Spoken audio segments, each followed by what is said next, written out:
Yes, ma'am. Yes, thank you. Thank you, ma'am. Good morning, one and all. I welcome all of you to the second session of day one of two-day online national seminar on the theme Learning and Unlearning Tribal Culture. I am Dr. Ajita Narendran. I am from Mahatma Gandhi Government College, Andaman and Nicobar Islands. Mahatma Gandhi Government College and Janki Devi Memorial College jointly welcomes our chairperson, Professor Sudha Vasan, Head Department of Sociology, Delhi School of Economics from University of Delhi. She has completed her PhD from Yale University, which is the third oldest institution of higher education in the United States and among the most prestigious in the world. She is having about 19 years of experience in teaching and research and worked in diversified and renowned institutions in Delhi, Mumbai, and USA. She teaches and writes on political ecology with a focus on issues of gender, caste, class, and Adivasi issues as they intersect with development, ecology, and environmentalism.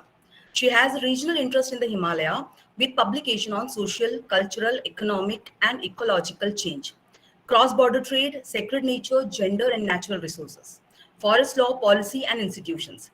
Her book, Living with Diversity, Forestry Institution in the Western Himalaya, was published in the year 2007 by the Indian Institute of Advanced Study, Shimla. I welcome you, ma'am. I welcome all dignitaries, research scholars, students across different states of our country to this session. The sub-theme of this session is tribal ethnographies. In these sessions, we are having 5 paper presentations. First of all, we will have all the presentations together and the discussions and interactions we will be having after all presentations are getting over. And I humbly request everyone to confine your presentations to 10 minutes. And I request all participants to be ready with your PPT for proper time management. First, I would like to invite Dr. Nilanjan Khatua, Superintending Anthropologist Cultural, Anthropological Survey of India, Andaman and Nicobar Regional Center, for presenting his paper entitled Vanishing Tribal Culture, a Case of Great Andamanese Tribe of Andaman Islands. Sir, please. Nilanjan, sir. Good morning, Yes, all good. of you. Myself, Nilanjan Katua from Anthropological Survey of India, and today I will present my paper on vanishing culture.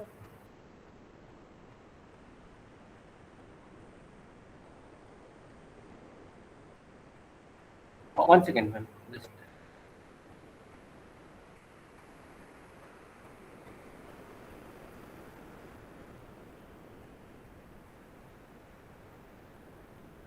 Now it is visible, ma'am.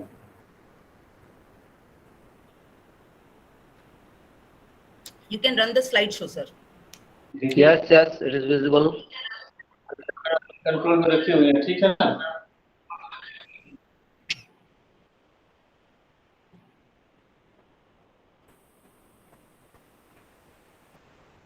Now it is visible now. Yes, sir.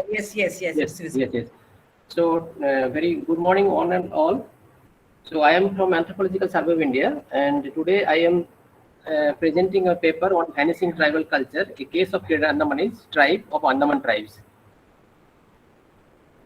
So as you all know, Great Andamanese is one of the 5 primitive tribal groups, or PBTG, particularly Phallan tribal groups of Andaman. Great Andamanese are mainly, traditionally they are hunter-gatherers. They are actually collectively known as Great Andamanese, but basically there are 10 distinct tribes, which are Akka Kari, Akka Kora, and Akka Jeru. All these tribes are there earlier. But out of these 10 tribal groups, which once lived in the Great Andaman Islands, spreading over 258 kilometers, consisting of North, Middle, and South Andaman, these 8 have become extinct out of 10. So the remaining 2 local groups are facing the threat of extinction. So there are a number of cultural traits which as cultural marker differentiate from one community to another. This cultural diversity is our strength of our nation. So with the passage of time, some of these diverse cultural traits have completely faded out. Some are in incipient form, restricted to a few societies, and some are totally metamorphosed, while others have retained the original form and are being continuing without much change. So that is the concept, how the culture is changing. Some will be metamorphosed, changed. Some will be halfly changed and halfly retained. So like that, the diverse cultural traits are changing. The present paper highlights how the Great Andamanis who once led the food gathering or food foraging way of life becomes a wage earner, leading a sedentary life, and starts living in Port Blair town, where they had interaction with outsiders. This frequent interaction led to the major socioeconomic changes endorsed among the Andamanis. So the present paper is based on a study conducted in the month of March 2019 in order to get an updated information of the socioeconomic aspect of the Great Andamanis tribal community. While conducting fieldwork, it was found that more than 8 families are living in the Port Blair city. In the year 1970, the Andaman administration, in consultation with Anthropological Survey of India, decided to settle Great Andamanis in one place, that is called State Islands. So they are since being looked after entirely by the Andaman administration, with an area of 311 square kilometer island. 10.79 kilometer of the forest land were eventually cleared, and that was given to surviving 23 Great Andamanis that time in the year 1970s, and consisting of 10 families. They were persuaded to settle there. The city dwellers of Andamanis slowly adopted the urban life, as quite a large number of more than about 30 Great Andamanis community are engaged in white-collar job, leaving their age-old practice of hunting gathering. As part of the acculturation process, they have picked up new cultural traits, and few traditional socio-cultural practices have been dropped. Again, due to tsunami disasters 2004, the infrastructure in State Islands, where they were settled earlier, and now also they are there, and was destroyed, and so the tribal people were shifted to relief camp to Port Blair, where they had interaction with outsiders. The frequent interaction led to the major socioeconomic changes endorsed among the Andamanis. After the renovation of their houses and repair of their infrastructure, they were sent back to State Islands, but their children continued to stay at Port Blair with their fellow tribes as they got admission in the school there. The long exposure to outside people led to friendship and affairs which resulted in marriages, as is evident in 30 marital alliances from outsiders. So as you know, modern houses are thatched houses and very communal type hut was there, but that type of huts are not now available. So now this modern house, traditional house of Great Andamanis, which they used to build in the forest, are now completely vanished, and they were given by the Andaman administration constructed houses with cemented floor and wooden walls, the roof of which are made of corrugated tin sheets like this.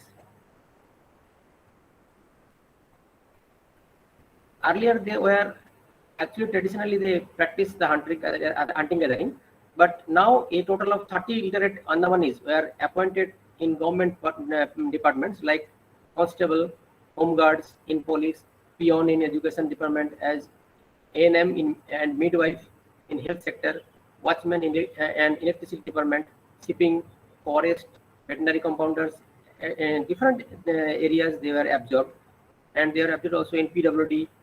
So and some are in daily rate Mojdur, in AJPSS, Andaman Adim Janjati, Vikas Samiti, with the mandate that they could be deployed at State Island itself.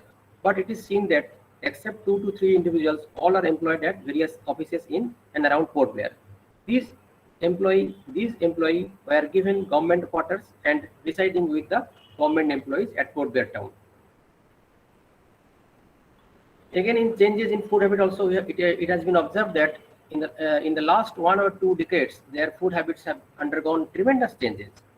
From pork, fish, turtle, honey, they were obliged to turn to wheat, rice, sugar, spices, and vegetable oils. The sudden changes resulted in certain problems. The new food were not easily accepted by their body systems. This may be the root cause of some of the diseases and sickly looks. Now, ASAPS provided them rice, pulses, spices, oil, wheat, sugar, all these things. So sudden changes or these changes of food habit also leads to different type of disease among them. That is the lifestyle diseases started.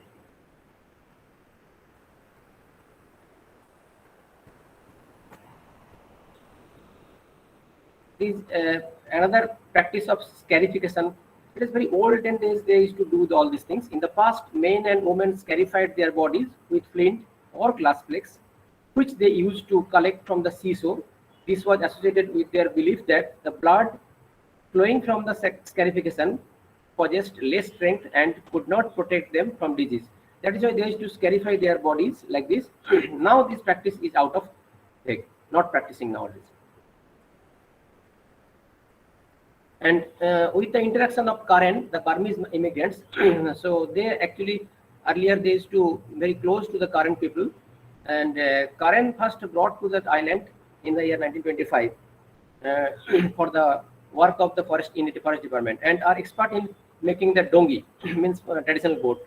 Andamanis do not know how to make the bonga dongi, which is more very stable and very durable also. In earlier days, Karen used to provide them canoe, and now Andaman and the administration also providing the dongi for hunting and fishing. Their dress pattern also, as we know earlier, the accounts of all the administrators and all the anthropologists, it was found that the Great Andamanis wore nothing except their leaves and sails ornaments prior to contact with the British. In the year 1970s, women generally were found to wear petticoats and blouses. Men were found to wear shorts or lungis with vests and shirts.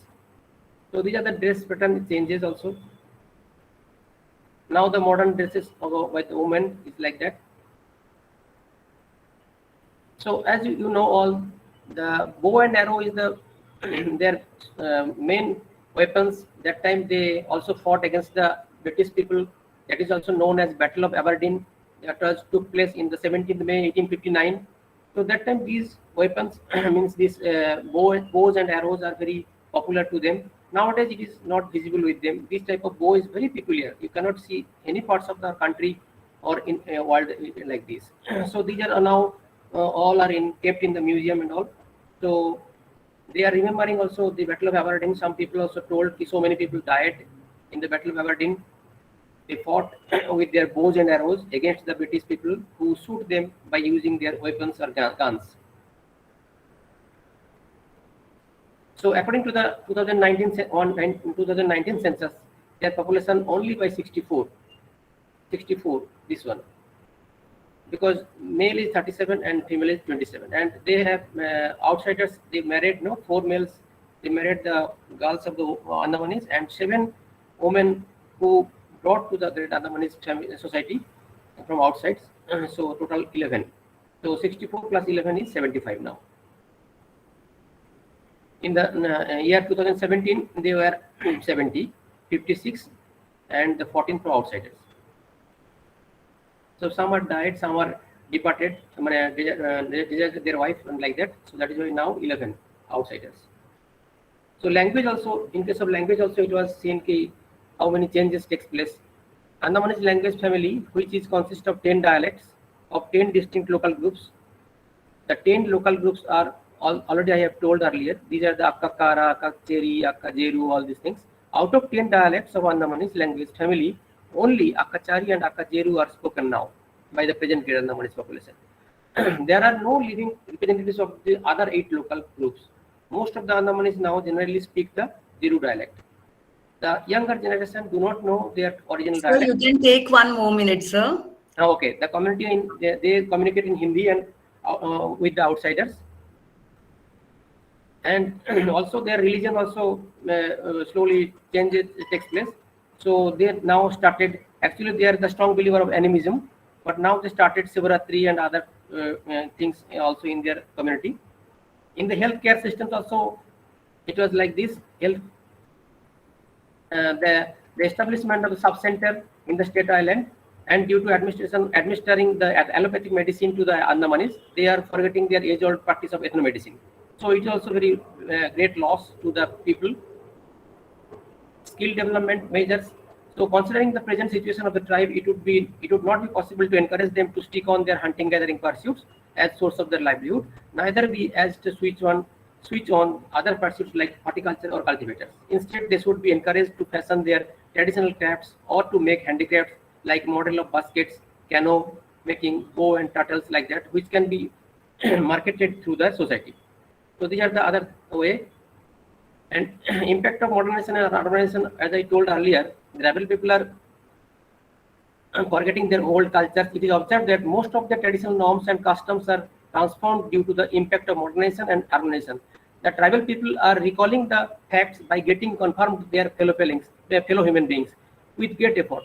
So much so that they are referring the names of the investigators, researchers who wrote their accounts earlier and left their experiences and memories with them.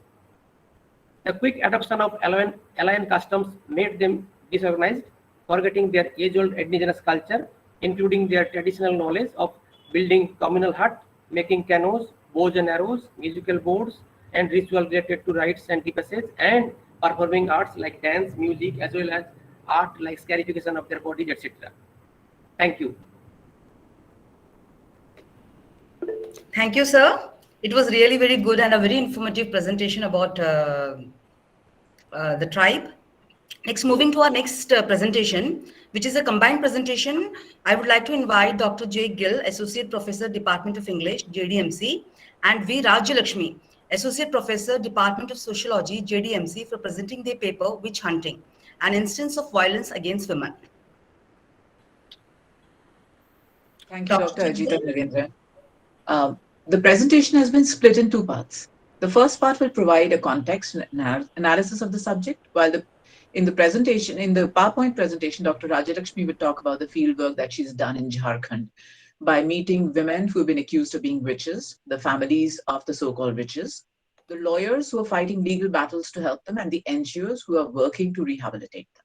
Okay, ma'am. While researching, I came across horrific reports of witch hunting from certain parts of India. An analysis of witch hunting cases in Jharkhand shows material and non-supernatural reasons for persecution of these women as witches.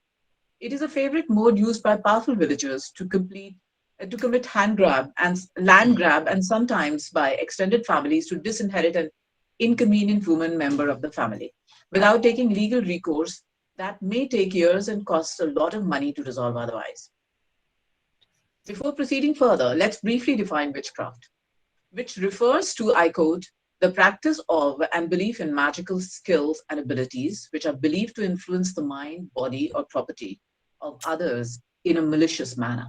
Being connoted as well as contextualized negatively, it is more prominently visible in societies whose religio-cultural frameworks incorporate reverence towards mysterious supernatural realms. This definition is given by Judika Iles.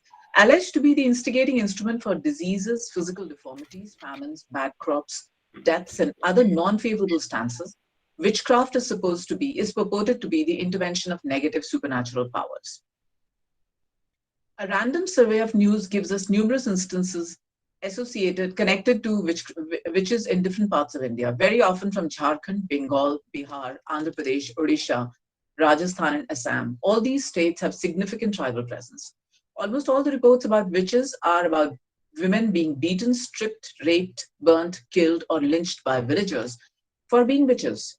In these regions, a widespread and persistent belief in witchcraft grants social sanction to such persecution of anyone accused of practicing black arts on the pretext of protecting the society from malefic influences wielded by the witches. An overwhelming majority of these so-called witches, Dians, churels, are women, although at times a few men and even children have been accused of practicing black arts. For instance, one news report in Hindustan Times on December 3rd, 2017 says, Jharkhand tops the witch hunt murders. 523 women lynched between 2001 and 16, according to NCRB, National Crime Records Bureau. The same report explains, Jharkhand topped the chart of witch hunting murders in the country with 27 women lynched after being accused of witchcraft in 2016, according to annual figures released by the National Crime Records Bureau. This was followed by Odisha with 24 witch hunting murders. Similarly, a study of witch hunting in Assam claims that in a large part of Assam, it is not easy to support a man or woman who has been accused of witchcraft. A prevalent superstition which has taken the lives of at least 193 people between 2001 and 2017. Almost always at the insistence of witch doctors or quacks, locally called Ojha, Based, or Deodhani. This is a report by Devina Niyogi. Each of these examples illustrates the heinous nature of this crime that continues to be committed in the first quarter of the 21st century in India, and the perpetrators of which generally escape any legal punishment and rarely face social consequences of their actions. Sociologists consider these reports as evidence of gender violence committed by powerful men of the community against women. According to sociologists, this instituting of power of one section of the community, men, to declare the other section of community, women, as witches was propounded to be an essential part of the process of establishing the authority of men and denunciation of women, according to Nathan. Another related fact that needs to be taken into consideration at this point is that in the contemporary Indian context, such persecution of the so-called witches most often is influenced by non-superstitious reasons.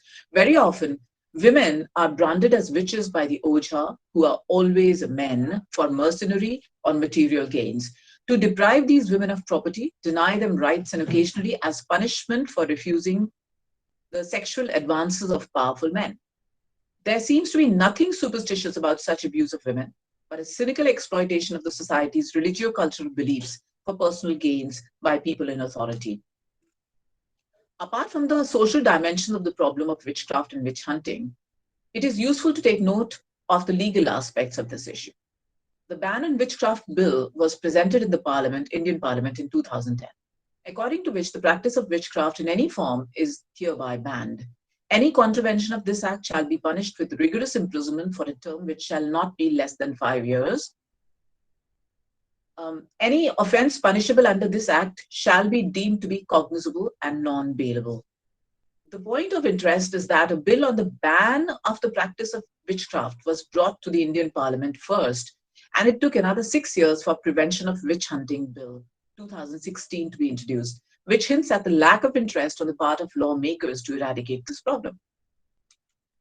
This law has commendable intentions and tries to safeguard the victims of these literal witch hunts from persecution. But such laws, however well-intentioned, are effective only when they are implemented well. In this situation, the women who get branded as witches are often widows, abandoned wives, childless or single women who don't sometimes have a family to protect them. Even when the family exists, it also gets socially boycotted if it supports the so-called witch.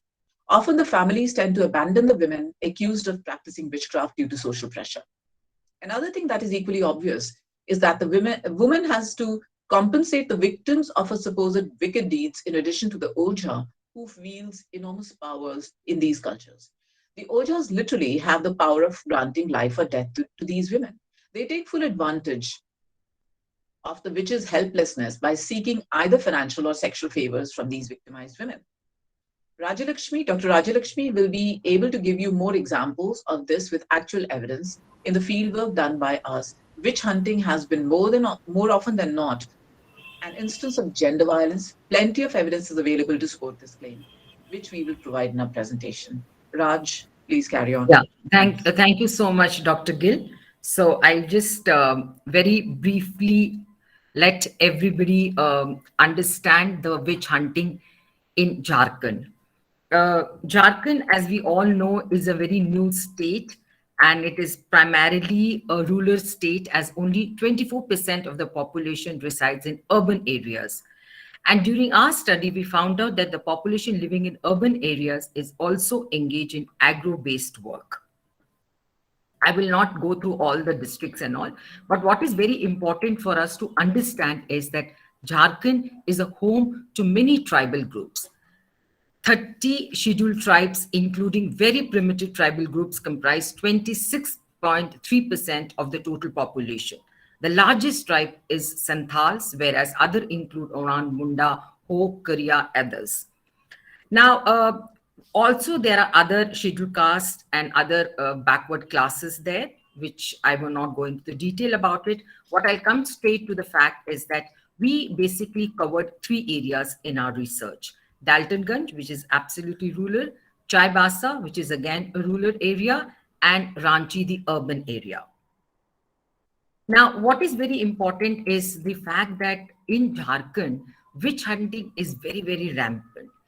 And these are the women, I can show you, these are the pictures which you can see are the women who have been banned as witches.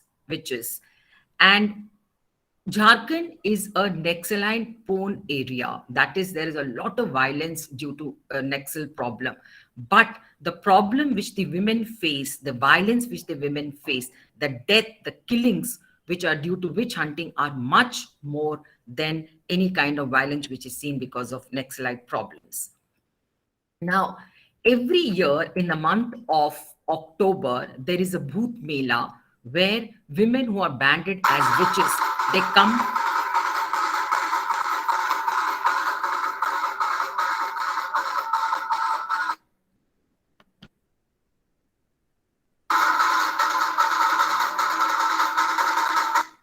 Now, these are the picture images of the women who are banded as witches. Every year in the month of October, there is a Bhoot Mela where women who are banded and labor as witches come from the neighboring states and from all over Jharkhand. And they usually are accompanied by their family members. And what they do is they offer sacrifice. You can see the goat here. They sacrifice cattle, which is a very, very important part of their life, to the Ojas, who is referred to as a local priest there. And he helps these women to get rid of these witches. Now, what are the causes of witch hunting there? See, women who are single and propertied. As we all know that the Jharkhand is a tribal based or rather tribal dominated areas, and land plays a very, very important role in their lives. Now, as per the local culture or as per the local festivities, one of the major or rather one way of celebrating festivals is drinking Hadia, which is a local rice beer. And most of the people are also engaged in rice cultivation. So men get into the habit of drinking Handia. Of course, it has a lot of good for health, but excessive drinking is very harmful. As a result, what happens is that we notice that many women are widowed because men drink Handia and they die at a very young age. The other thing is a mahua, which is again a very, very strong alcohol. Actually, it is mahua is a plant which through which you can make alcohol, which is very, very strong. And drinking excessively that mahua also causes death. As a result, women are left as widowed and they are mostly prone to be banded as witches by their family members, mainly because women have land with them. The government initially, what they did was after the formation of the state, the government issued a notice by saying that all those women, or rather all the land which is registered under the women's name for registration, people don't have to pay any money. And to save their money, a lot of men, what they did was they registered the land on the women's name. So therefore, after the men's death, the family members expect the women to share their property, which if she refuses to do, then she's banded as a witch.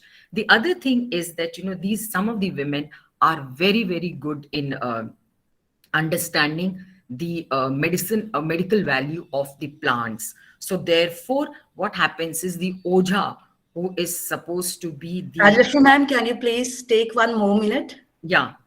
Okay, fine. I'll just very quickly start winding up. So then what happens is the other causes are that, a lot of upper class men, they want sexual favor from these women because these women are left alone as men go to earn their livelihood to the nearby cities or states. I would very quickly try to tell you the situation in Jharkhand as far as the medical thing is concerned. There's a lack of adequate modern healthcare, and I visited Daltonganj. I was there throughout the day and realized that the women were just waiting for the doctors, and because of no modern healthcare, they have to depend on the traditional practices. The other is, of course, the poor literacy rate. You can just show very quickly. I'll just say that, most of the schools are next to the highways, and people don't go there because in order to cross the highways, you need adult support. And unfortunately, the adult members are busy earning their livelihood, so they cannot go with children or to anybody to accompany them. The economic status, as I said, that cattle plays a very important role. And apart from cattle, there is hardly any means of livelihood. Of course, Dhoni, after he became a cricketer and started this whole, malls and etc., people have been finding a little job. But otherwise, the means of livelihood is very, very minimal. People are just driving pink autos. Women drive pink autos because, a lot of NGOs are helping them to do that. Otherwise, they all totally depend on cattle and animal husbandry. And women, of course, sell vegetables. The legal protection, as far as is concerned with regard to witch hunting or witchcraft, is very, very poor. In the sense, as Dr. Gill mentioned, though the act was passed, but the women are unaware about it. And even if they go and complain, the local police is quite insensitive towards it by saying that they dismiss it by saying that it is purely a domestic violence, and they don't really take any kind of seriousness to it. Thank you. So I would say that, hunting witchcraft is one of the worst forms of violence which is played by these tribal women in Jharkhand. Thank you. Thank you. Thank you, Dr. Gill and Dr. V. Rajalakshmi, for your wonderful presentation with a unique title and was presented in a vibrant and a different way. Thank you. Next presentation is also a combined paper. For that, I would like to invite Aditya PK, Social Work Trainee, Center for PG Studies in Social Work, University of Calicut, and Dr. Anish MS, Assistant Professor, Department of Social Work, Sri Shankaracharya University of Sanskrit, MC Kaladi, for their presentation on the topic Socio-Cultural Transformation of Kattunaikan Community in Wayanad District. Sir, please. Thank you, ma'am. Yeah. Okay, am I audible? Yes, you're audible. Ma'am, can you see my PPT presentation? No. Share your PPT. Oh, okay, ma'am.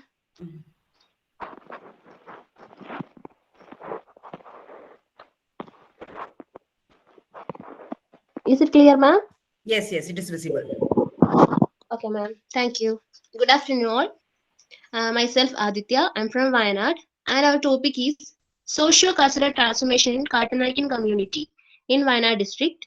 So, Kattunaikan community is one of the major tribal group in Wayanad District. As we know that Wayanad has the largest number of tribal population in Kerala. But today, the tribes are categorized on the basis of cultural differences. Okay, ma'am. Once again. Is it clear, ma'am? No. A little more. Can't you okay, share your full screen? No, ma'am. Because I'm using mobile phone. Okay. This is fine. Is it clear now? Yes. Okay, thank you. Okay. So that at present, many of the young generations are unaware about their own traditional customs and culture. We have seen that the tribal community have their own traditional customs and culture. But they have transformed very much from their traditions. Now they adopted culture from the surroundings because they are adopted many other culture from the surroundings to their own culture. So their traditional customs and culture are in the path of vanishing stage. So when we deal with the tribes, the cultural differences come as an important aspect of the tribal community. And there were some main characteristics were occurred in the tribal society, like different beliefs, practices, customs, social institution, language, and so on. But today, there are so many changes can be seen in the traditional tribal culture and life.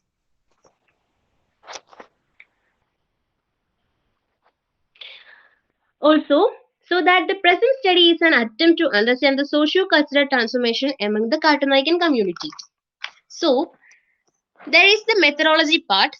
If the study is a holistic approach to enquire the socio-economic and cultural transformation of the community. And there is mainly four objectives. One objective is our general objective is to study socio-cultural transformation of Kartanaikan tribal community in Wayanad district.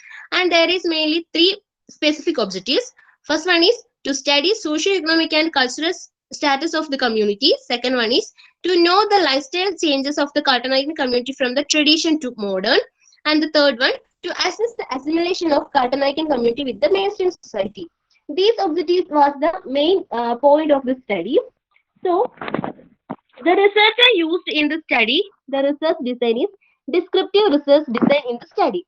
So, this method is used to fact finding, and the main sampling design is used in the study is simple random sampling was used, and this sampling design is the according to selected to be the purpose of data. So this method was used in the sampling. Then the tool of data collection is used in this self-prepared questionnaire, and in that the researcher prepared a self questionnaire consists of 73 questions, and each questions were satisfy the objectives of the study. And the researcher collected the data from Wayanad district in a Pulpalli Panchayat, that according to 81 Kartanaikan members, and then they collected the data. And the data analysis and interpretation was the one of the main process in the research. In the study, the researcher used statistical tools such as graphs, tables, and analyzed the data, and mainly used this in SPSS, statistical package for the social science was used to analyze the whole data, and followed the social work ethics and other aspects were followed in the study. And there were mainly some limitations were faced by the researcher. Mainly COVID-19 pandemic was one of the major limitation faced by the researcher, because there is some difficulties to enter in their places, in their settlements.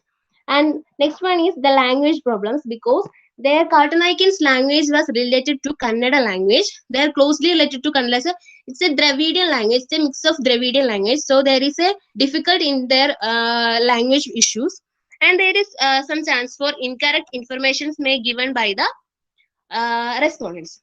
And there are some major findings collected by the researcher. The researcher collected socio-demographic and the socio-demographic and details from the community members.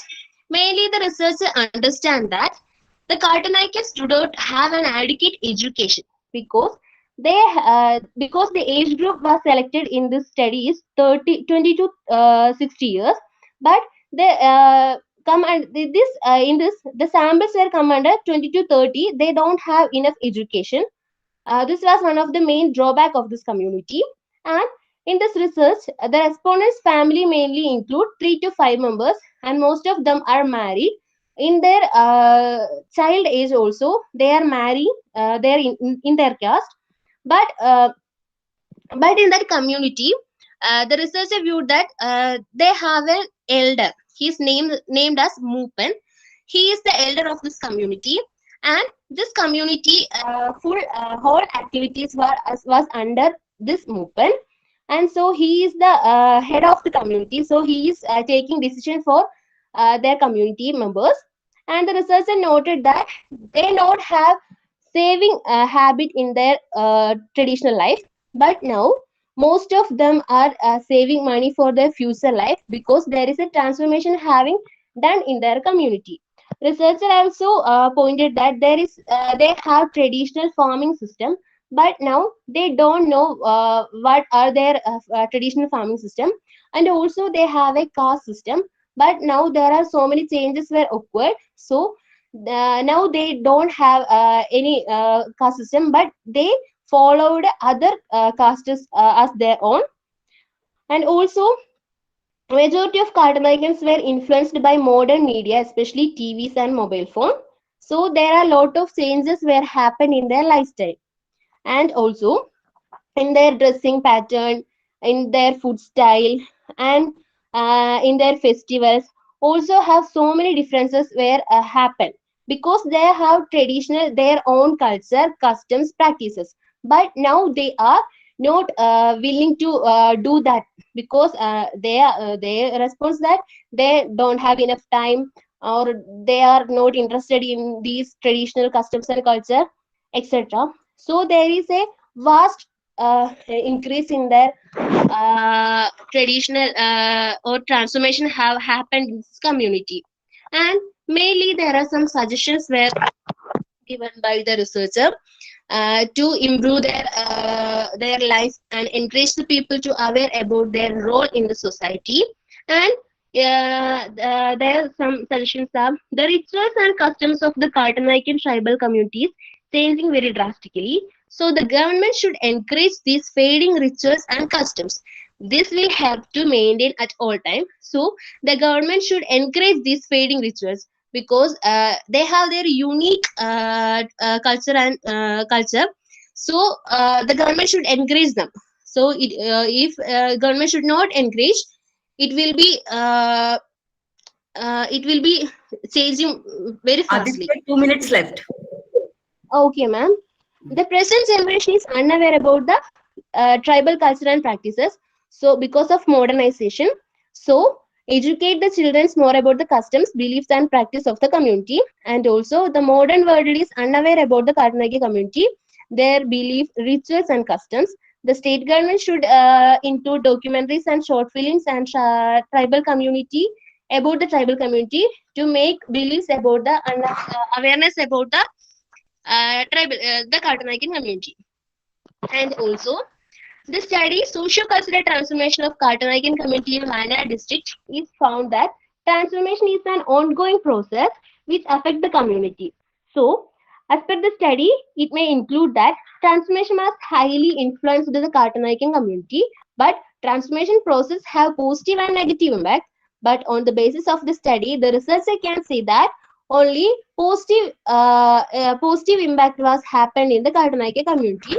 So, as we know, transformation is highly influenced in the Kartanaikan community. So, because there is positive and negative, but in this study, the researcher can say that there is only positive impact. Thank you, ma'am. Thank you, Aditya.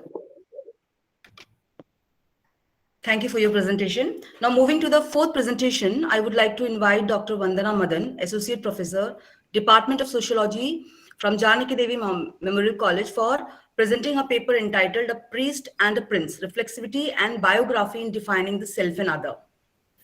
Thank you so much. Good afternoon, everyone, and thank you so much for this opportunity.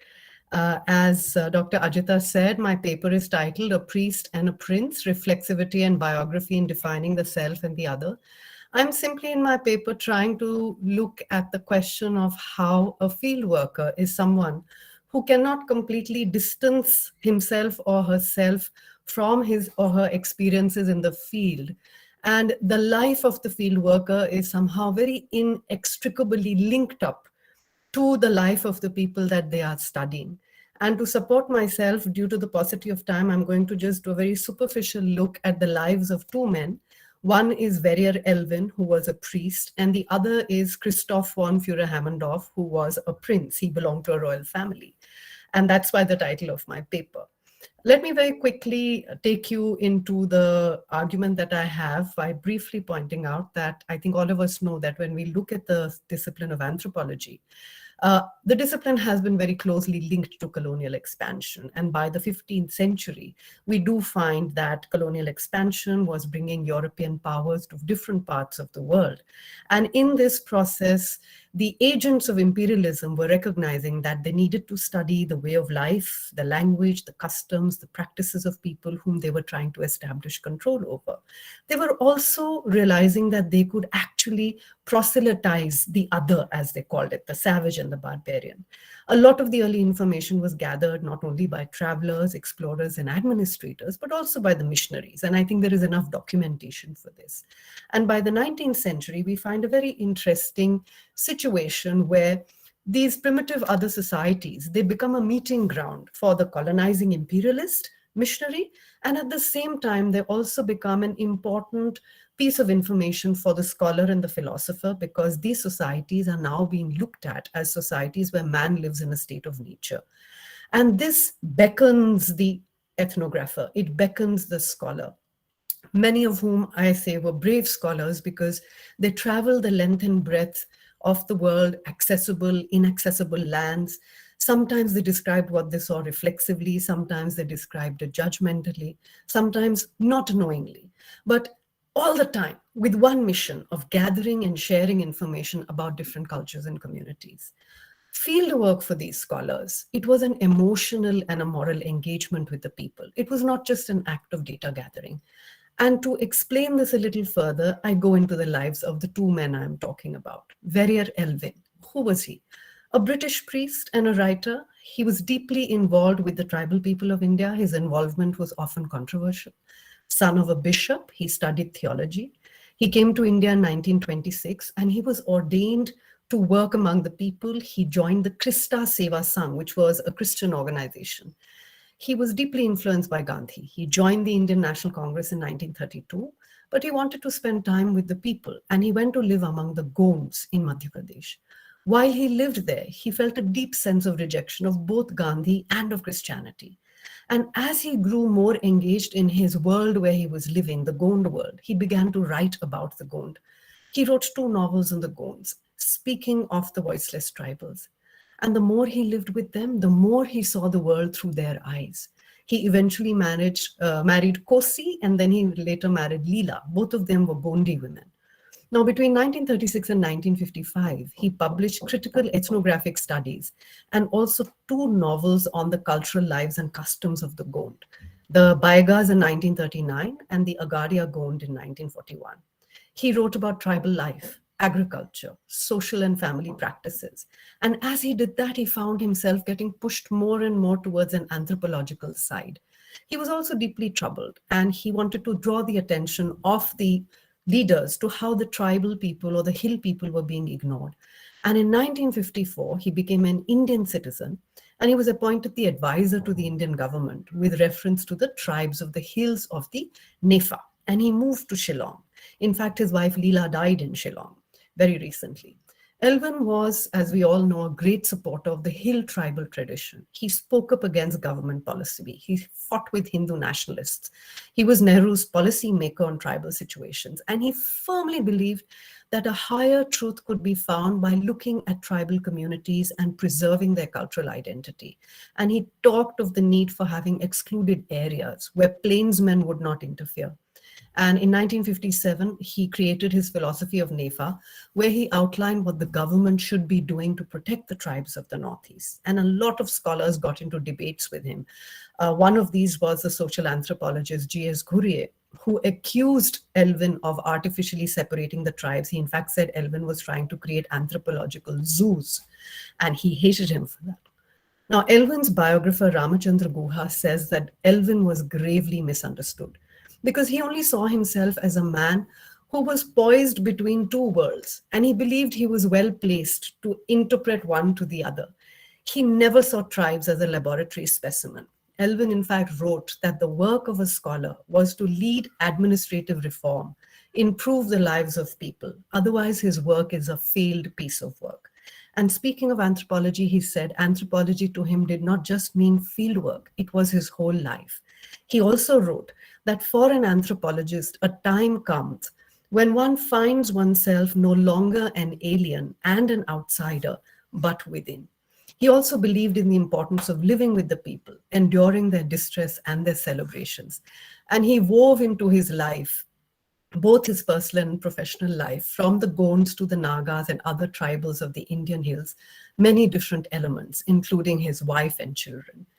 I now turn to Christoph von Führer-Hammendorff. Führer-Hammendorff was born to upper-class nobility, that's why I call him the prince.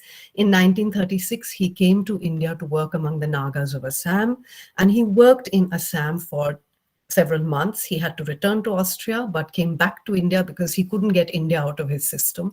And when he was coming to the Naga Hills for the second time, the Second World War broke out.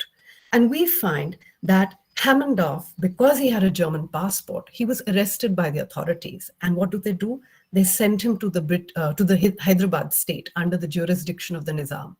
Now, Hammondorf may not have chosen to be among the Gonds. He wanted to work among the Nagas and be in Assam, but he ended up where Elwin had started out. And Hammondorf got appointed as the advisor for tribes and backward classes to the Nizam's government. And he was supposed to deal with the complicated issue of land reform because he had already worked with people. And we find that in the course of his work, he set up educational institutions, he set up schemes for tribal people. So he was not just an anthropologist or an ethnographer. In fact, it was in this period of his living in Hyderabad state that he did some of his most significant work among the Chenchus, the Reddys, and the Rajgons. And we also find that he got appointed as the advisor for tribes and backward classes. Now, we see that his deep engagement with the cultural life and the social life of the tribal communities did not go unnoticed. And interestingly, he was appointed as special officer and assistant political officer to NEFA. He was now able to go back. And while he was in the Northeast in 1944 and 45, he did his most critical work on the Apatanis of Arunachal Pradesh. All of his work, whether it was on the Gonds or the Northeast, it was critically acclaimed because it was seen as so rich in the reflexive description of the lives of the people, just like the work of Elwin.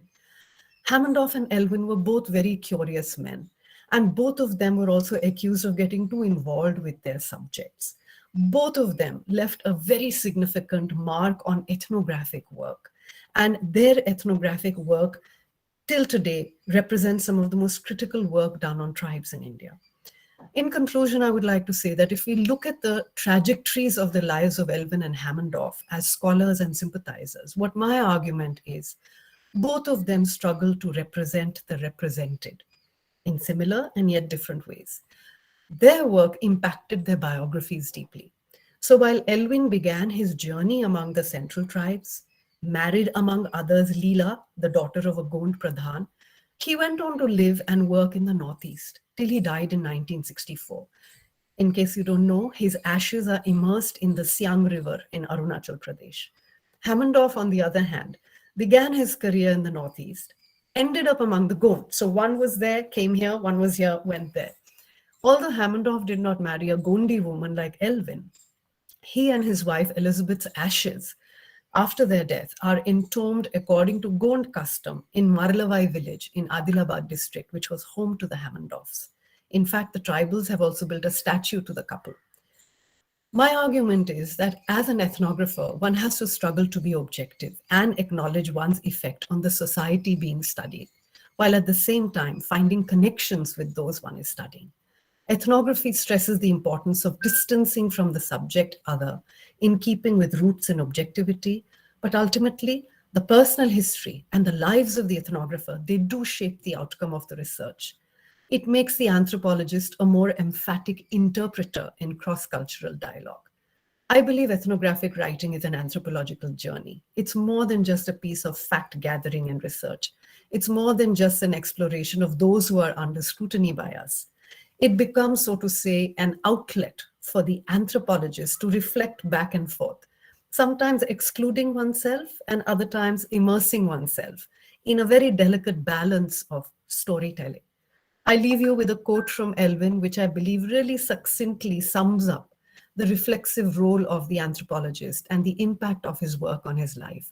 Elwin once said, "You cannot observe the world that you are studying by sitting on the back of an elephant." Thank you so much. Thank you, Vandana ma'am. It was really a very good presentation, and you did a very good time management also. Thank you. Thank you for that. Thank you. Moving to the last presentation, we have a PhD scholar from the Department of Sociology, School of Economics, Delhi School of Economics, University of Delhi, Neil Young, and his paper name is entitled "Drifting with the River, Flood Social Ecology of the Mishing on Manjuli Island, Assam." Okay, thank you very much, ma'am. Can you hear me? Yes, yes. Okay. Yes. Thank you very much. First of all, I would like to thank the organizing committee for giving me the opportunity to be a part of the seminar. Okay, let me just present, and thank you everyone for coming today. Okay. Okay, let me just present my screen in the meantime. Okay, is it visible, my screen? No, not Is it yet. visible now? No, no, no, no. Okay, isn't it Yes, coming? yes, yes, yes. It's coming, okay. Okay, so let me quickly go into my paper. If possible, please share the full screen. Go for slideshow. Okay, okay, sure, sure. Yeah. Just 1 second. Just 1 second. Yeah, is it coming now? Yeah. Okay. As my title suggests, this paper examines how a community living on the social and ecological edge of a constantly flooded and eroding island, that is Majuli, interact, engage, adapt with the river ecology, and developed a unique relationship with the flood. The paper is an ethnographic study of the Mishing, a tribal community on Majuli. The paper examines and describes the Mishing ways of living with flood. It described how the Mishing socio-economic and cultural practices are deeply intertwined with the river ecology and its annual flooding pattern, producing a dynamic socio-ecological landscape on Majuli. When I arrived at Majuli, Misamara Mishing village in early June 2016 for my field work, I observed that the arrival of flood evokes excitement among the villagers. After a long spell of dry winter months, the onset of flooding season starting in the month of May, it is much anticipated on Majuli Island. The arrival of flood evokes excitement for the villagers. As the monsoon sky turns gray, showing signs of impending heavy downpour, one can see a sense of urgency and excitement as the villagers get ready to embrace the monsoon. It is common to see villagers mending their fishing nets and repairing the boats, or farmers discussing of the potential good flooding season, or fisher folks discussing the possible catch. Fishermen and farmer alike eagerly awaits the flood. This excitement is also seen among the children and women in the village. Everyone has their own reason for why they are waiting for the flood. This is in contrast with the state and other dominant narrative of flood on Majuli that sees flood always as a hazard. Around the world, flood is considered as the leading cause for the loss of life, home, social disruptions, and other economic destructions in comparison with any other type of natural hazard. In similar tone, Assam government described flood as the biggest problem to the state prospect of achieving a sustainable development. Why is flood, which is seen as a disaster and danger by the government and policymaker, welcomed with anticipation by the mission of Majuli? How do the mission perceive, engage, and adapt with the flood? To further explore this question, I shall examine the complex interaction between nature and society within the political ecology framework. Human relationship to ecology is complex and intertwined, and various political studies have argued for a need to understand human-nature relationship as a dialectical process. It is within this understanding of nature and society as fundamentally intertwined and co-productive rather than as separate and external domain that this paper examines how a riverine communities engage, adapt, and live with the river. Taking the case of the Mishing on Majuli, who has been historically living with the river, the paper examines the culture of living with flood that the Mishing have developed to live with the rhythm of the river. How do the Mishing people of Majuli actually live with the flood? What are the traditional methods of adaptation that has enabled the Mishing to live with a constantly shifting environment? Okay, let me quickly introduce the field. Majuli. Majuli is considered as the world's largest river island, inhabited by various tribal and non-tribal communities. Because of flood and erosion, the island size of the island has been reduced to about 1/3 of its original in the last 50 years. So if you look at this map, the original, the outline, the blight outline signify the original size of the island, and we can see the rate of erosion. This is the demographic composition of the island. The Mishing tribal group, which I studied. Wrong, whether you are moving your slides? Yes, I'm moving my slide. Is it visible, the slide? The first slide was visible. Now all slides are coming up. Yes. Okay. Sorry. So this okay, this, what I've said, this is the map of Majuli. And this is the demographic composition on Majuli. So the Mishing tribal group, which consists about 42%, this is the group which I study. And we have Shilukas 14% and other group 42%. Okay, that's the brief introduction. And also we have the Hatra institution, which is basically a new Vaishnavite religious, it's a monastery, which is also the dominant culture of the island. Majuli is also known for its biodiversity hotspot. It's the only biodiversity heritage site. Because of this biodiversity has hotspot as well as the presence of the Hatra, Majuli has been nominated for the World Heritage Site. Okay, I'll quickly go to my next section. So Majuli and the politics of flood control. I will not take much time in this. I will briefly say it. In most of the discourse, Majuli is referred as a disappearing home due to flood and erosion. Or the state and the dominant narrative of flood in Majuli exclusively focus on its destructive potential and seek to control it. The first embankment was introduced during 1952 to 53, and today there are about 155 kilometers of embankment. Many have argued that flood protection work have further aggravated the problem of flood and erosion on Majuli. I will not. Okay, now this is a picture. Erosion. There are different type of flood protection.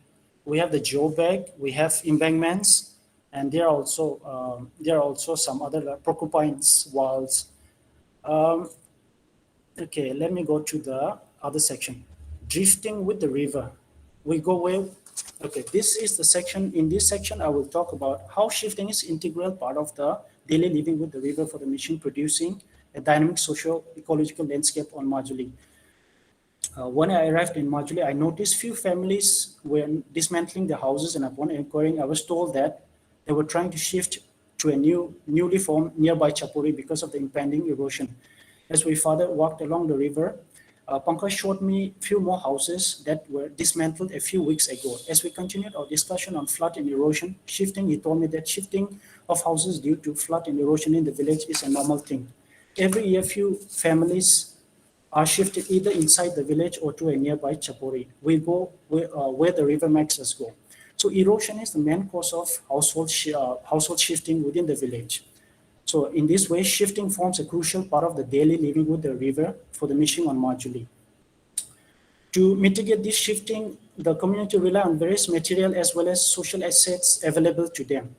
The following section examines the various traditional adaptation methods used by the mission in their daily living with the flood.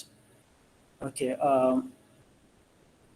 Yeah, so in this section, I will very briefly highlight of some of the social as well as cultural adaptation to the shifting. First, we have strong social support system. So, which is called as also known as RIGBO. RIGBO is a social support system which involves collective labor of a group of villagers to help out a household or a village or a family in times of need. For example, whenever a household or a family is in need to build a new house, the family can request the villagers for a cooperation.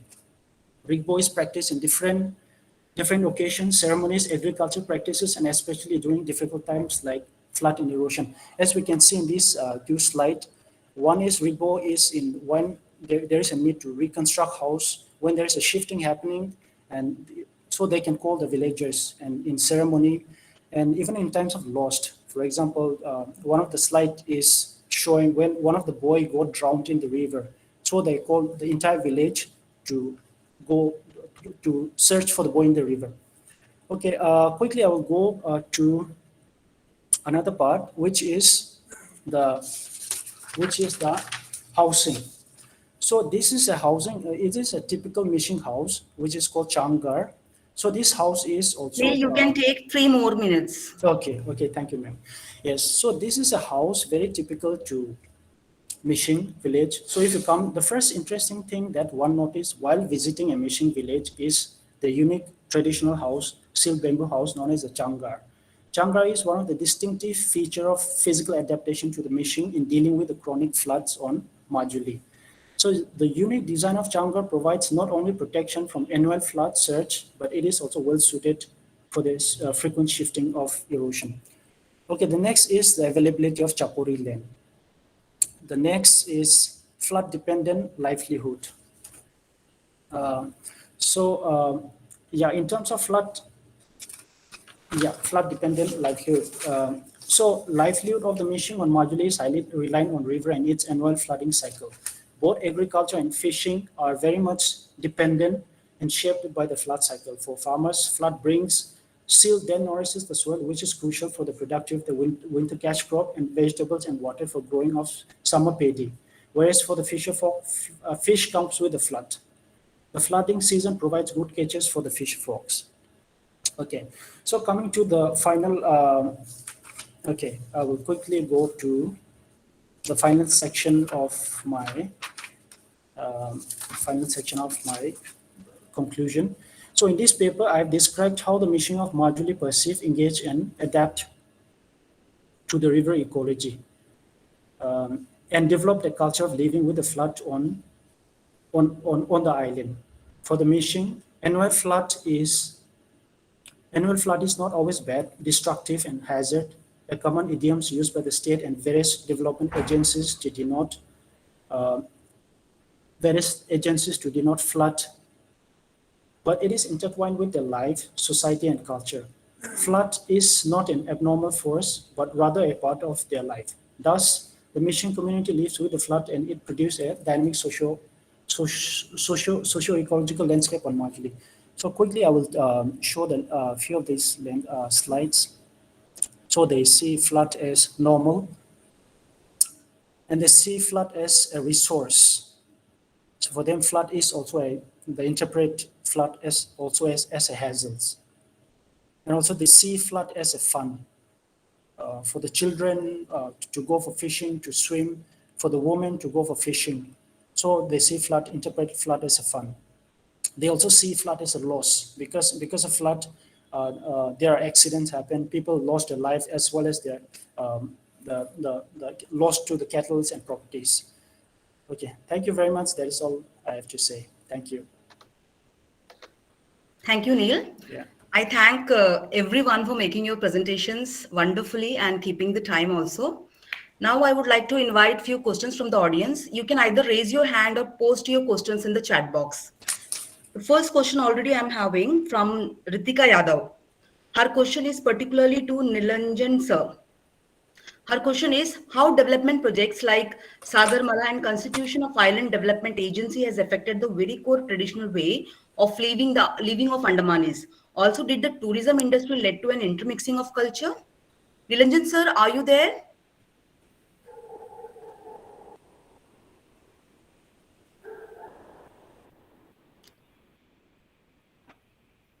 Hello? Nilanjan sir? Hello. Yeah, one question is raised by Ritika Yadav. Yes, How development projects like Sagarmala and the Constitution of Island Development Agency has affected the very core traditional way of living of Andamanis. Also, did the tourism industry led to an intermixing of cultures? No, ma'am. This is the purely a particularly vulnerable tribal group. So, for the development of this community, the Andaman administration is only responsible of agency, and they are doing the development works for them. It is not like the plans or schemes which was implemented for the other people in the mainland and all. So here, as a basis, Andaman Adim Jati Sevak Sangh Committee, so they are only doing the development works for them. So I think this is purely a primitive tribal groups or particularly vulnerable tribal groups. So for them, special agency, special policy are already made for them by the government of India. So other policies and all, I don't think affecting to them. Okay, thank you, sir. I hope that Ritika Yadav, you are clear about your question. The next question is for Professor Raju Lakshmi and Professor Gill from Indu Kumari.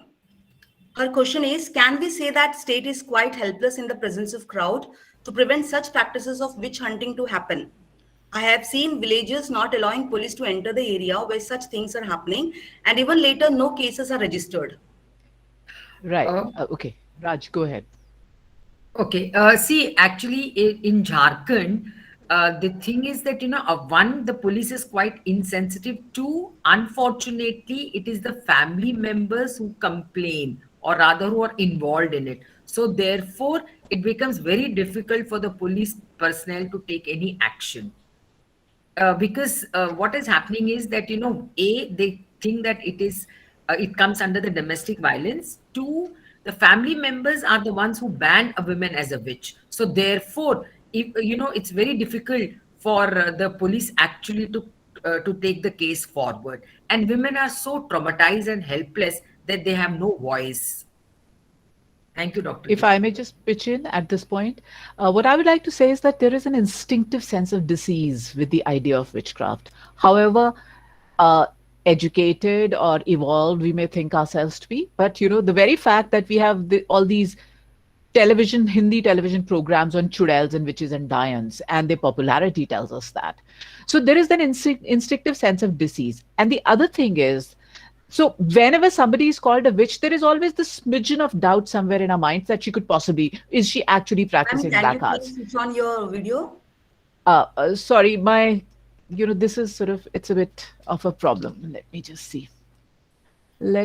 see if something works out at present. Okay. So there is that instinctive sense of discomfort that we have with the idea of witchcraft. That is one thing. Number two, the policemen too, like many cases that take place all over India, they are complicit in many of the crimes sometimes. I'll not say that all policemen are like that, but a lot of them are complicit in it. So given the fact that we have already found that rich, wealthy people of the village, powerful people of the village tend to abuse their authority and victimize these women, the policemen tend to support them for that reason too. There are times when the villagers may stop them, as you are rightly pointing out, Indu. But there are also times when policemen are complicit with these people who are the accusers, who are actually the victimizers of these women who are being accused of being witches. And the other thing is that the laws have been very recently made about witch hunting, about banning witch hunting, and they need to be implemented properly. And for that, there has to be a kind of consensus in the society. The thing is that the social consequences of witch hunting are minimal. Nobody really ostracizes a person who is lynched a woman by accusing her of witchcraft. That doesn't happen. It actually encourages a lot of people to practice this kind of violence. I hope that answers your question, Indu. Thank you.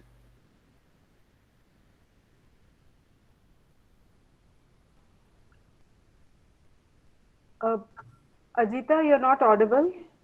Professor Vasan, can we have you switch on your camera, please?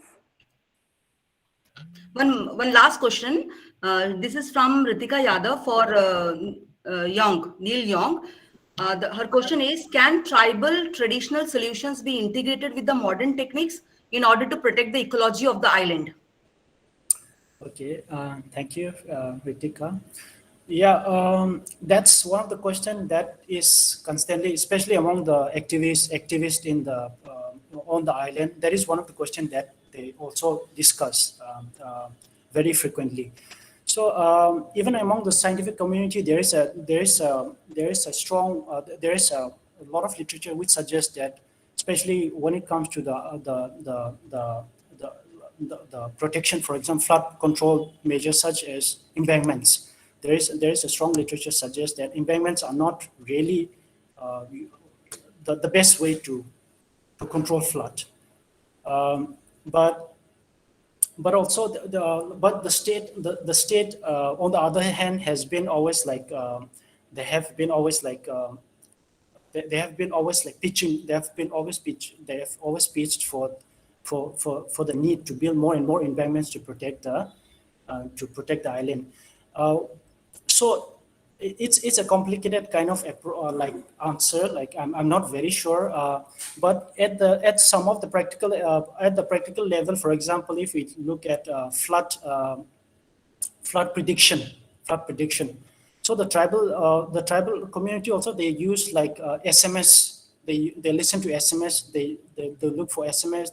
They listen to radio to understand the flood prediction. so in a sense, like they're also using modern methods to also to understand flood and the pattern of floods. So at the practical level, it is happening, but at the bigger level, like I'm not very sure.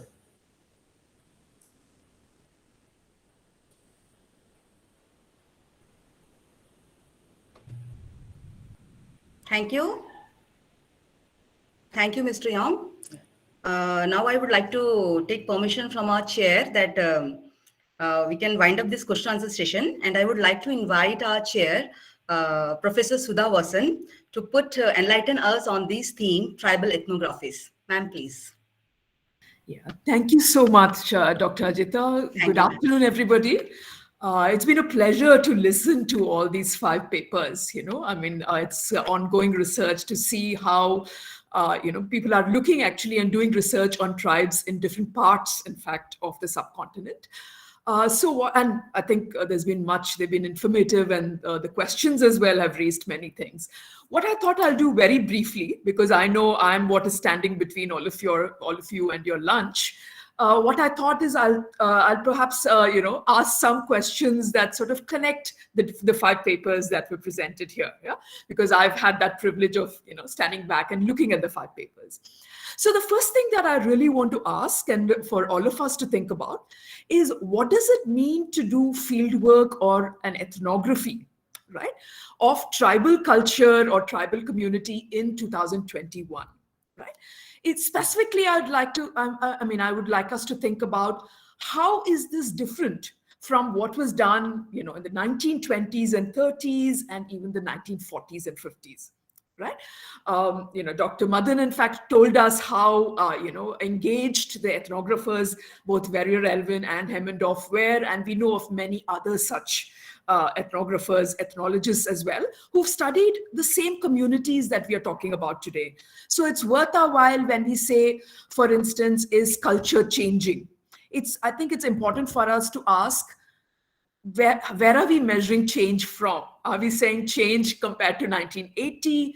Are we saying change compared to 1950? Are we saying change compared to, before that? Because the whole idea of culture is fluid then challenges this idea that all of us use. And I think it's very useful to think about culture change and culture vanishing, particularly when we want to think about it as tribal culture and how in its interaction with non-tribal society, or modernity is the term sometimes we use. So I'll go back, let me just say, I'll go back to the first paper, for instance, Mr. Niranjan Katua, for instance, looking at the Great Andamanis. I was struck by, your paper and what LP Vidyarthi was writing, again, from your organization itself, really someone who was with the Anthropological Survey, writing in 1971. I think one of his titles was Vanishing Tribes, right? And he was looking at the Great Andamanis. And in 1971, he's saying all these things about how, I think there were, in fact, I just looked it up, there were 19 people in 1961, according to the 1961 census. This is in his paper. So in that sense, if it was 16 in 1961, 19 in 1961, and in 1971, an anthropologist is saying the culture is vanishing, then how is what we do, not that it's not useful, it still is, but what I'm saying is we really need to look at what is it that's different in our ethnographies compared to the earlier ones. That again, I think I want to bring what Dr. Vandana Madan actually said, that ethnography then was really reflexive. People were engaged, were really committed and engaged to these communities, whether they were princes or priests. And that is so visible in their biographies. So I wanted us again to reflect, to think of it in terms of how we understand reflexivity today. Right? If we are, and they were at that point talking about assimilation and integration and terms like that. So today, what is it we're saying that's different? Because clearly in this long thing, we definitely don't mean it in the same sense that they were talking about when we say vanishing culture. The other, again, to add a few examples or a few ideas to that, for example, the Kattunayakkan community in Wayanad, there are now modern online matrimonial sites that allow Katanaikans to intermarry within themselves, right?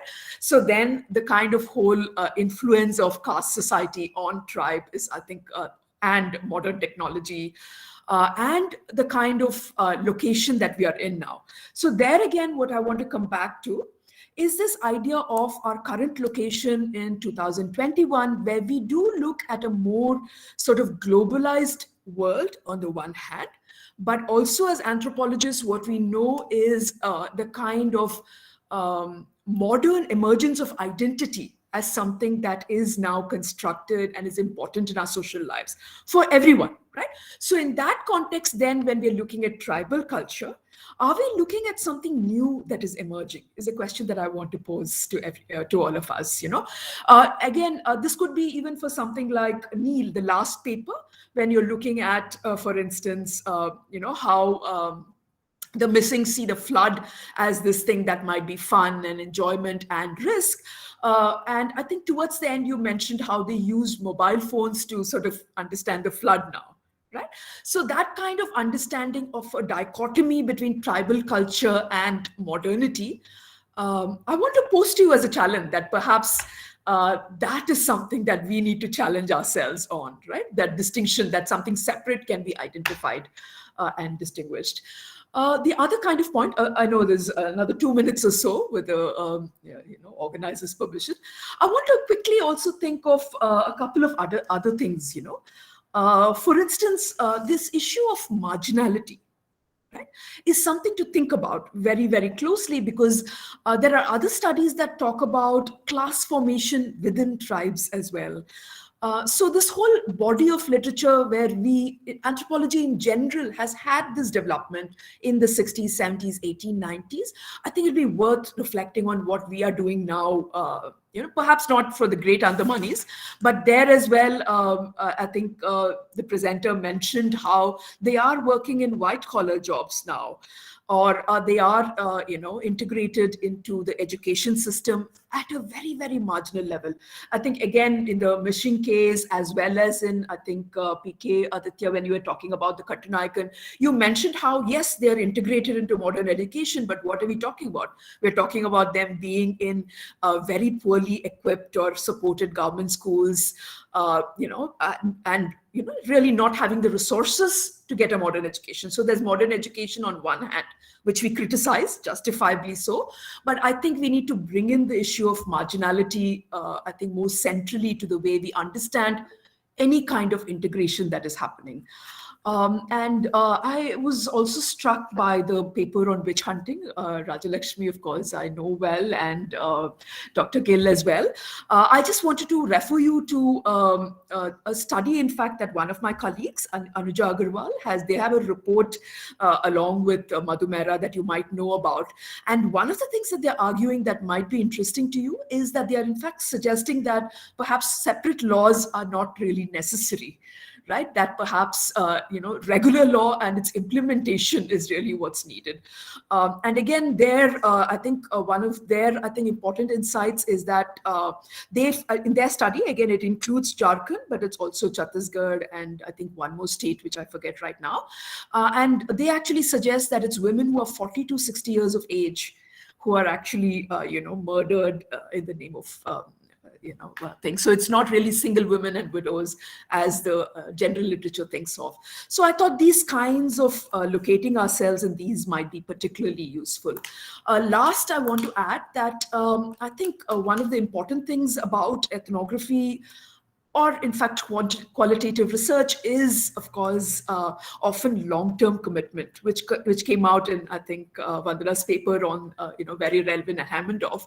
I also like us to reflect on how we would compare that with what a lot of us are in fact being pushed into doing now, where it is short-term qualitative research, which might be research projects. Not all of us, some of us are privileged to be, to have the kind of time to do, continue on the same research for our lifetime, but most of us in academia at least don't. So I wonder if we could think about that as well. And therefore, what that means for the kind of ethnographies or the research that we are able to do.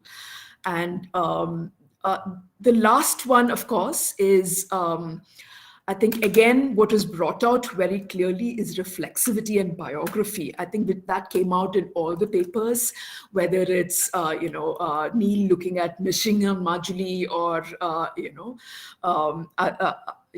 Aditya looking at Katunayakans in Kerala, or, where we are really engaged. And although I think all the paper presenters said how they're worried about, and the questions as well, right, are concerned about how can we, deal with or create conditions where the people we are studying are not so marginal. I just wanted to add one more dimension to this. I wonder if we can place it in the context of the broader political economy, of what is happening in the broader nation in terms of whether it's the formation of identity, with tribes in particular, how that might be connected to the broader notion of the nation right now.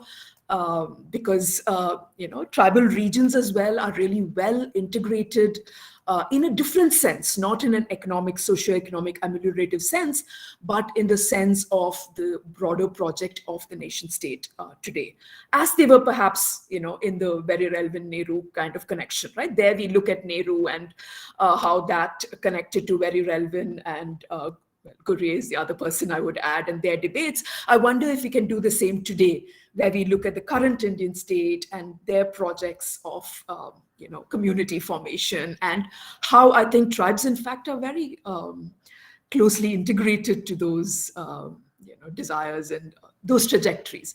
So I'll just stop there. Thank you very much. I really enjoyed all the papers, and I learned a lot, and it's got me thinking. So that was my idea of coming in as chair. Yeah, thank you. Thank you, Ajita. Thank you, everyone. Thank you, ma'am. Ma'am, you have covered up all the topics of our 5 presenters wonderfully with your valuable comments as well as valuable suggestions. Shall we take a few questions, ma'am? One, I think someone has raised a hand. Lovely Singh. Professor Ajita, may I say something before you start the question hour session, if I have permission? Yeah, ma'am. Professor Vasan, I just want to say thank you to you for your comments. And while we're talking about reflexivity and biography, I just want to quickly add an anecdote, which I think beautifully sums up, and I wasn't able to share it because of paucity of time, so I'm taking advantage now. A lovely little story, which is supposed to be an urban myth. And I think it so beautifully talks about that interplay between the informant and the ethnographer.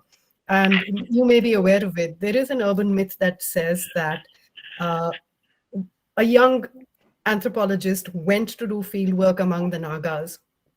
And he asked them very hesitatingly, do you still do head hunting? And they sort of looked at him and they said, well, it is illegal. We are not supposed to do it. It's an urban myth. I don't know how true this is, but I've grown up hearing this. They said, we do not do head hunting, but there is a man called Hammondoff.